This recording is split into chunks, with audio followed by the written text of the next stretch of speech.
미역과 함께 이것을 먹었더니 신장질환이나 위장장애에 걸릴 수 있다는 말 들어보신 적 있으신가요? 1년에 한 번씩 생일날이면 꼭 먹는 미역국.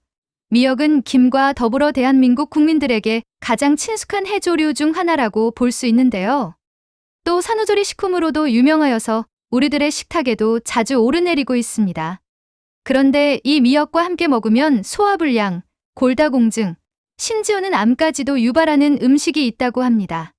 생일이나 산후조리, 인생에서 가장 중요하다고 할 수 있는 날에 함께하는 미역. 이제는 미역을 먹을 때 식탁을 다시 한번 점검해 봐야겠습니다.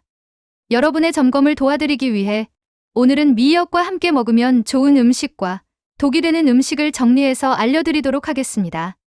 여러분들이 건강할 수 있도록 알짜배기 비책만을 알려드리겠습니다. 한방에서 해체, 감각, 자체라고도 불리는 오늘의 주인공은 바로 미역입니다. 미역은 한국에서 많이 알려진 해조식품으로 동해안과 서해안에서 주로 자랍니다. 해저에 서식하기 때문에 자연에서 직접 채취하여 먹을 수도 있지만 현대에는 건조 또는 약 형태로 많이 판매되고 있는데요. 건조 미역은 풀려나는 과정을 거쳐 사용하기에 간편하게 다룰 수가 있어요. 또한 약 형태인 미역도 있어 미역을 물에 담가 불릴 필요 없으니 요리할 때 너무 간편한 식재료이지요. 한편 한국 음식 문화에서 미역은 국물 요리나 무침 요리, 샐러드 등 다양하게 활용되는데요. 옛적부터 우리나라에서는 의례에 쓸 정도로 중요한 음식 재료였다고 합니다. 한국학중앙연구원에 있는 조황제 총문에서는 부엌을 지키는 조황신에게 바치는 선물로 미역과 미역국이 등장할 정도였다고 해요. 한편 산후에 미역국을 먹는 풍습의 유래가 참 특이한데요. 당나라 때의 서적에 보면 고래가 새끼를 낳은 뒤 미역을 뜯어먹어 산후의 상처를 낫게 하는 것을 보고 고려 사람들이 산모에게 미역을 먹인다 라는 기록이 있었다고 해요. 산후 미역국에도 역사가 있었다는 사실, 너무 신기하지요? 그렇지만 미역은 전 세계적으로 즐겨 먹는 식품은 아니라고 합니다. 외국에서는 미역을 바다에서 자라는 잡초정으로 본다고 하여 식용으로는 활용하지 않는데 주로 한국과 일본, 중국에서 섭취하며 다른 국가들은 건강식으로 간간히 먹는 정도라고 하죠. 하지만 그저 잡초로 치부하기엔 미역이 가진 영양학적 효능이 어마어마한데요. 그럼 여기서 미역이 가지고 있는 건강한 효능에 대해 먼저 알아보도록 하겠습니다. 미역은 식물성 식품 중에서도 영양가가 높은 편에 속합니다. 풍부한 미네랄과 비타민을 포함하고 있으며 특히 요오드, 칼슘, 철분, 마그네슘, 비타민 K, 비타민 C, 비타민 E 등이 풍부하다고 알려져 있지요. 그렇기에 미역은 면역 시스템을 강화하여 감염 예방에 도움을 줄 수 있습니다. 왜냐하면 미역이 가지고 있는 성분 중 하나인 황산화물이 자유 라디칼을 제거하고 면역 체계를 지원하기 때문인데요. 감기에 걸리셨거나 면역력이 약해졌다고 느끼셨을 때 미역국을 먹으면 힘이 나는 이유가 이것 때문입니다. 또 미역이 피를 맑게 해준다는 말을 많이 들어보셨을 텐데요. 미역 안에 들어있는 히스타민 성분이 혈압을 낮추고 혈관 투과성을 높여주기 때문에 고혈압과 동맥경화 등 각종 심혈관 질환을 예방하는 데 효과가 좋다고 합니다. 게다가 소화작용에 큰 도움이 되어 변비에 아주 좋은 식품이기도 한데요. 미역의 미끈미끈한 성분인 알긴산이 소화, 흡수되지 않고 배설되기 때문입니다. 이때 몸속에 있는 환경호르몬과 중금속, 지방, 농약 등을 변과 함께 내보내는 효과를 나타낸다고 하니 몸에 나쁜 요소들은 내보내고 피는 맑게 해주는 역할을 톡톡히 해내는 셈이지요. 또 골다공증에 아주 좋은 효과를 보이고 있는데 이는 미역에 칼슘이 풍부하게 들어있기 때문입니다. 우리 몸의 기둥이 되는 뼈에 좋은 칼슘이 미역에는 100g당 무려 960mg이나 함유되어 있는데요. 이는 칼슘 하루 권장량인 600mg을 훌쩍 뛰어넘는 수치랍니다. 그래서 치아와 뼈에는 물론이고 근육과 신경을 원활한 상태로 유지하는 데 큰 도움을 주어 골다공증 및 각종 질환을 예방하는 데 좋은 것이지요. 그렇다면 미역과 함께 먹었을 때 그 효능이 극대화되는 식품에는 어떤 것이 있을까요? 첫 번째, 미역과 함께 먹으면 좋은 식품은 두부입니다. 두부는 밭에서 나는 고기라고 할 만큼 영양소가 풍부한 콩으로 만들어졌는데요. 사포닌이 많이 들어있는 콩은 항암 효과가 있으며 성인병 예방에 도움을 준다는 장점이 있습니다. 하지만 갑상선 호르몬 합성과 조절을 돕는 필수 무기질인 요오드를 몸 밖으로 배출해버리는데요. 그래서 요오드가 풍부한 미역을 두부와 함께 섭취하게 되면 체내 균형을 맞출 수가 있게 된다고 합니다. 두부를 넣은 미역국이 많이 조리되는 이유가 이 때문인데요. 한 입 크기로 잘라준 두부를 준비하여 불린 미역과 다진 마늘, 들기름 한 스푼을 넣고 볶아준 후에 미역의 힘이 없어질 때쯤 물을 부어 팔팔 끓이고 준비한 두부를 넣으면 맛있는 두부 미역국이 완성됩니다. 만약 부들부들한 식감의 미역국을 원하신다면 약한 불에서 미역을 한참 볶아주세요. 30분가량을 볶아주면 대체로 부드러워지는데 얼마나 오랫동안 볶아주고 끓이는가에 따라서 깊은 국물 맛의 차이를 느끼실 수 있을 거예요. 두 번째, 미역과 함께 먹었을 때 그 효능이 좋은 식품은 오이입니다. 미역은 오이와도 궁합이 좋은데요. 오이는 수분이 많고 이소크엘시트린이라는 성분이 몸의 붓기를 빼주는 효과를 가지고 있습니다.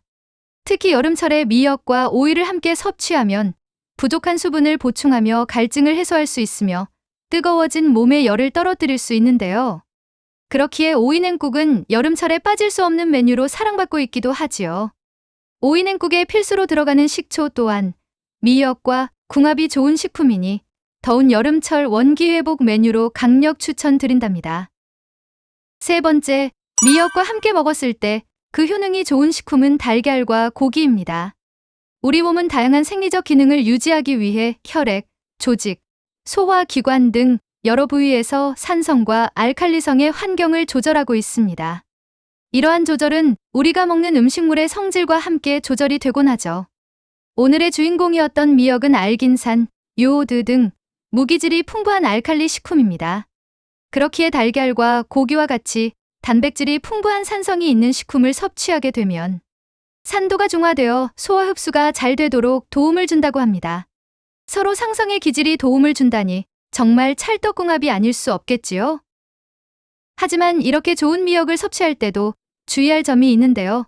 과연 어떤 부분에서 우리에게 해를 끼치게 되는지 다 같이 한번 살펴볼까요? 미역에는 영양이 풍부한 만큼 소량으로도 몸에 이로운 영양을 챙길 수가 있는데요. 그렇기 때문에 과다 섭취 시 오히려 부작용이 나타날 수 있다고 합니다. 바로 신장질환이 있으신 분들께서 꼭 봐주셔야 할 텐데요.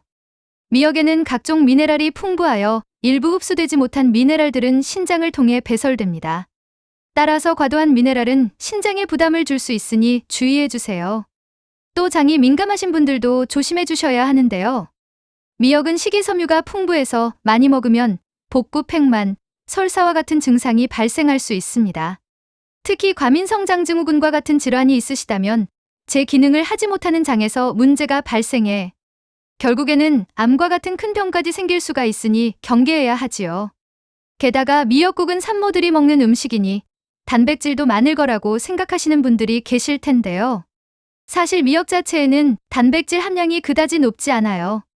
미역국 1인분에는 보통 2.5g의 마른 미역이 들어가는데 여기에는 0.4g의 단백질밖에 들어있지 않습니다. 따라서 다른 건더기 없이 미역만 드신다면 단백질 섭취가 부족해질 수가 있으니 꼭 고기와 달걀과 같은 음식과 함께 섭취해 주세요. 또 미역 등 해조류에는 요오드가 풍부하기로 유명한데요. 요오드를 다량으로 섭취하게 되면 갑상세염, 갑상선 저하증의 원인이 될 수도 있다고 합니다. 갑상선 호르몬의 원료가 되는 것이 요오드지만 과다 복용을 하게 되면 오히려 그 기능을 상실하게 된다고 하니 미역을 드실 땐 꼭 먹는 양에 제한을 두고 적정량을 섭취해 주세요. 그 외에도 미역과 함께 먹으면 최악의 궁합을 자랑하는 식재료가 있다고 하는데요. 그 궁합의 주인공은 바로 파입니다.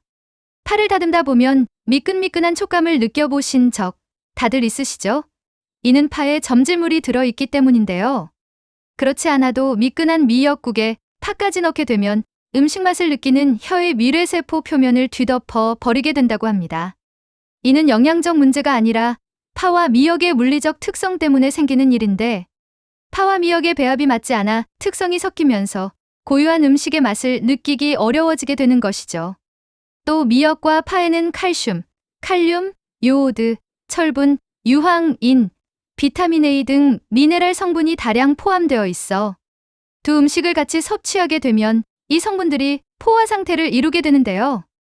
포화 상태가 된 위장은 소화 흡수 기능이 떨어져 더부룩하고 소화가 잘 안 되는 위장 장애를 유발합니다. 또 파에 함유되어 있는 인과 유황 성분이 미역의 칼슘 성분을 중화시켜 버린다고 하는데요. 이는 파가 미역의 칼슘이 몸에 흡수되는 것을 방해하는 결과를 가져오게 됩니다. 이처럼 미역과 파는 따로 먹을 때는 우리 몸의 최고의 식품이지만 둘이 함께 섭취하게 되면 상대편 영양 성분을 파괴하고 흡수를 방해하게 되니 되도록이면 각각 따로 섭취해 주세요. 이렇게 바다의 슈퍼푸드라고도 불리는 미역의 이모저모에 대해 살펴보았는데요. 다시 한번 간단하게 정리해드리겠습니다. 미역과 궁합이 좋지 않은 음식으로는 미끈미끈한 파가 있으니 이는 피해주시고, 궁합이 좋은 음식인 두부, 오이, 산성식품인 달걀과 고기를 기억해 두셔서 함께 섭취해 주세요. 여러분의 건강한 식탁이 만들어지는데 저희 채널이 항상 함께 하겠습니다. 오늘의 영상이 도움되셨다면 구독과 좋아요 꼭 부탁드려요. 그리고 소중한 가족과 지인분들께도 많이 공유해 주세요. 여러분의 건강과 행복을 위해서 항상 기도드릴게요.